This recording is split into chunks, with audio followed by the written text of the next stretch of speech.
ஒரு அதிசயமான விஷயம் நடந்திருக்குங்க. அதாவது இந்த மெக்சிகோ நாட்டுல இந்த ஏஐ தொழில்நுட்பத்துல ஒரு குழந்தை பொறந்திருக்குங்க. ஆச்சரியமா தானே இருக்கு. ஆமாங்க. அதாவது இந்த பெரிய பெரிய கருவியல் நிபுணர்கள் செய்ய வேண்டிய அந்த கைகளால் செய்ய வேண்டிய இந்த விஷயத்த இந்த ஐசிஎஸ்ஐ இந்த முறையில இந்த ஐவிஎஃப் முறையில ஒரு ஏஐ தொழில்நுட்பமே செஞ்சிருக்குன்னா ஒரு ஆச்சரியமா தானே பார்க்கப்படுது. நாட்டுல சொல்லிட்டு இந்த கருத்தரிப்பு மையத்துல தாங்க இந்த வரலாற்று சிறப்புமிக்க இந்த குழந்தை பிறந்திருக்குங்க.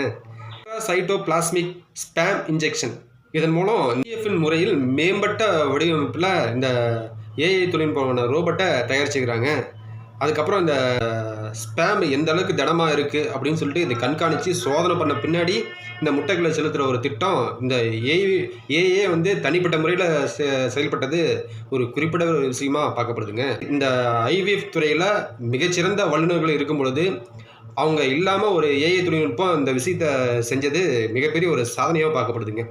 வருங்காலத்தில் மனிதர்கள் உதவி இல்லாமல் இந்த ஏஐ தொழில்நுட்பம் மூலமாக இந்த மாதிரி ஒரு கருத்தரிப்பு விஷயம், செயற்கையான ஒரு கருத்தரிப்பு விஷயம் சக்ஸஸாக முடிக்க முடியும் அப்படின்னு ஒரு நம்பிக்கையும் இப்போ மருத்துவ உலகத்துக்கு வந்திருக்குங்க. ஒரு அறிவகையான ஒரு சாதனை தாங்க.